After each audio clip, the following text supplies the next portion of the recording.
Assalamualaikum warahmatullahi wabarakatuh. Perkenalkan, nama saya Siti Nurul Ainunisa, NIM 11. Di sini saya akan menjelaskan tentang aplikasi motor DC shunt untuk laboratory shaker menggunakan metode PWM atau Pulse Width Modulation berbasis microcontroller Atmega 32. Selanjutnya, di sini ada presentation overview. Yang pertama pendahuluan, yang kedua metode penelitian, yang ketiga hasil dan pembahasan, dan yang terakhir kesimpulan. Berikutnya ada sumber yang saya gunakan untuk PPT ini. Selanjutnya pendahuluan. Dua masalah umum dalam mengendalikan motor DC adalah mengendalikan arah putar dan mengendalikan kecepatan putar. Untuk mengendalikan arah putar dapat menggunakan saklar untuk mengubah arah arus. Sedangkan untuk mengendalikan kecepatan ada beberapa metode yang bisa digunakan. Di antaranya pengaturan flux medan, pengaturan tahanan jangkar, dan pengaturan tegangan masukan. Metode PWM adalah salah satu teknik modulasi dengan mengubah lebar pulsa dengan nilai amplitude dan frekuensi yang tetap. Metode ini merupakan metode yang cukup efektif untuk mengendalikan kecepatan motor DC. PWM atau Pulse Width Modulation ini bekerja dengan cara membuat perbandingan pulsa high terhadap pulsa low. Perbandingan pulsa high terhadap pulsa low ini akan menentukan besarnya tegangan yang diberikan ke motor DC, sehingga kecepatan dapat diatur. Microcontroller adalah salah satu komponen yang mampu membangkitkan PWM, sehingga dapat dijadikan kontrol motor DC dengan mengatur lebar pulsa, maka tegangan pada terminal motor DC dapat diatur. Selanjutnya ada metode penelitian.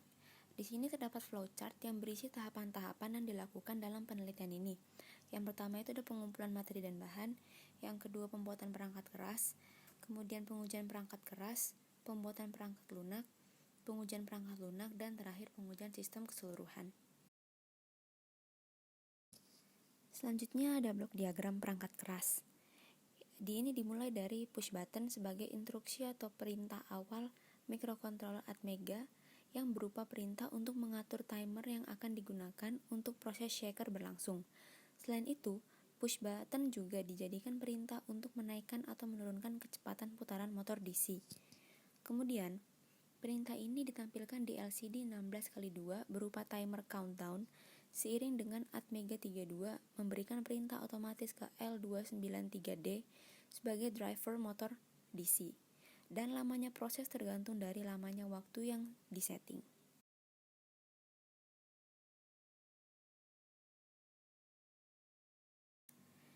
Berikutnya ada rancangan gambar keseluruhan seperti yang dilihat dari gambar di samping. Saklar atau push button yang pertama akan memberikan instruksi kepada Atmega 32 melalui port A.0 sebagai perintah untuk setting timer. Yang kedua, push button yang kedua akan memberikan instruksi melalui port A.1 sebagai perintah untuk setting timer time down. Yang ketiga, push button 3 akan memberikan instruksi melalui port A2 sebagai perintah untuk setting kecepatan atau speed up.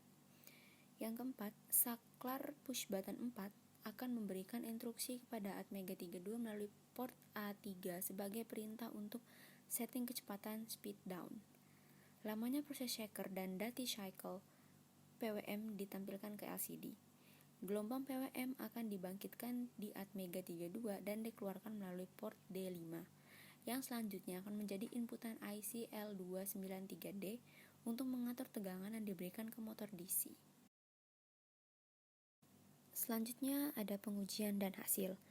Pada penelitian ini diperoleh beberapa data, di antaranya data pengujian dengan osiloskop, pengujian dengan avometer, serta pengujian dengan tachometer. Untuk pengujian dengan osiloskop didapatkan 5 hasil yang berbeda dengan duty cycle sebesar 0%, 25%, 50%, dan 100%. Untuk pengujian kecepatan putar motor dengan tachometer didapatkan 4 hasil yang berbeda dengan duty cycle sebesar 25%, 50%, 75%, dan 100%. Di mana hasil RPM terbesar berada pada hasil yang keempat, yakni sebesar 1552,0 dengan duty cycle 100%. Selanjutnya analisa hardware. Pada pengujian tegangan keluaran driver motor atau Vout terhadap perubahan duty cycle, tegangan masukan pada driver motor Vin yang digunakan adalah tegangan sebesar 7,5 volt.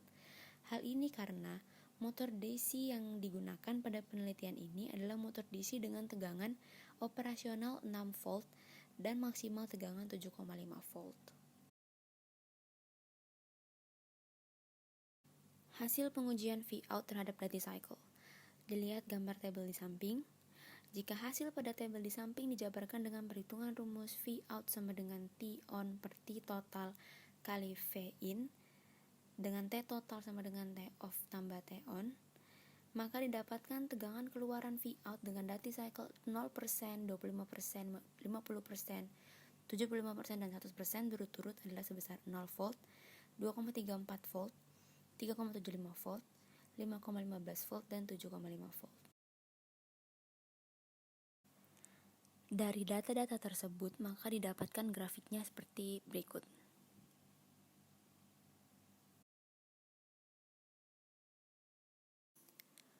Analisis kecepatan motor RPM terhadap duty cycle.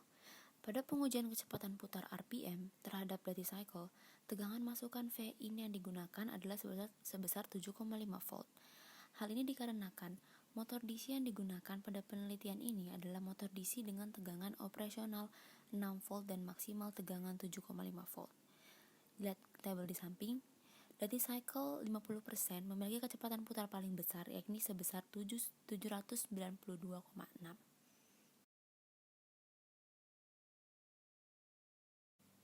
Dari data-data penelitian di atas, dapat diambil kesimpulan bahwa dengan merubah tegangan masukan pada driver motor, dapat merubah tegangan keluaran, sehingga secara otomatis kecepatan juga dapat dirubah. Demikian halnya dengan merubah duty cycle PWM. Maka tegangan keluaran Vout dan kecepatan motor dapat dikendalikan. Analisa software. Pada perancangan pengendalian motor DC shunt, ini PWM yang digunakan adalah PWM 1 pada port D.5 Atmega 32 yang mempunyai kapasitas 10 bit, sehingga memiliki variasi perubahan nilai sebanyak 1023. Variasi mulai dari 0 sampai 1023 perubahan nilai yang mewakili duty cycle 0 sampai 100%. Berikut adalah cuplikan software dari Atmega 32 untuk pengendalian PWM 1 dan penjelasannya. Nah, bisa dilihat, yang pertama itu adalah Recfile sama Crystal. Itu merupakan jenis mikrokontroler Atmega 32 dan Crystal yang digunakan sebesar 16 MHz. Yang kedua itu ada konfigurasi untuk instruksi penambahan atau pengurangan timer PWM. Berikutnya juga ada konfigurasi dan pengalamatan LCD ukuran 16x2 pada port Atmega 32.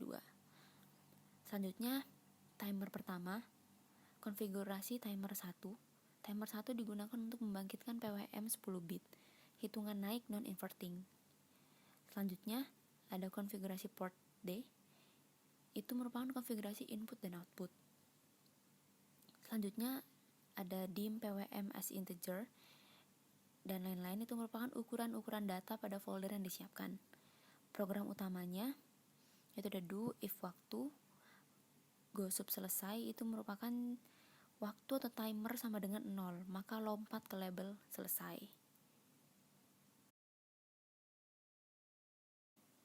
Selanjutnya ada if sw_up sama dengan 0.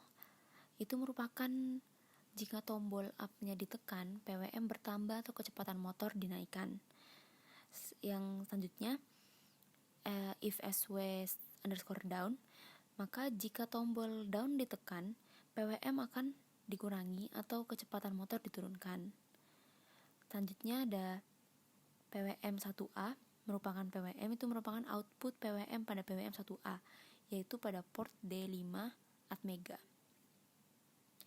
Terus ada locate 1,1, itu merupakan LCD lokasi baris 1 dan mulai dari kolom 1 untuk menampilkan duty cycle dalam persen. Locate 2.2,1 itu merupakan lokasi LCD baris 2 dan mulai dari kolom 1 untuk menampilkan timer.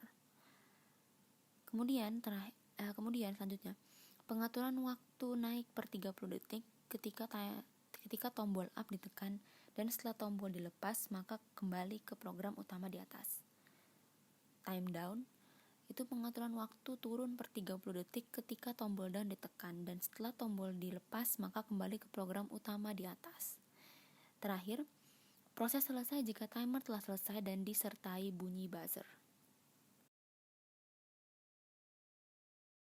Kesimpulan, yang pertama, mikrokontroler Atmega 32 dapat membangkitkan gelombang PWM yang dapat diaplikasikan pada sistem pengendalian motor decisions yang cukup efektif. Yang kedua, sistem pengendalian ini dapat bekerja secara otomatis dengan timer yang disetting. Yang ketiga, sistem pengendalian ini dapat diprogram dengan mudah menggunakan bahasa yang sangat sederhana yaitu Bascom AVR.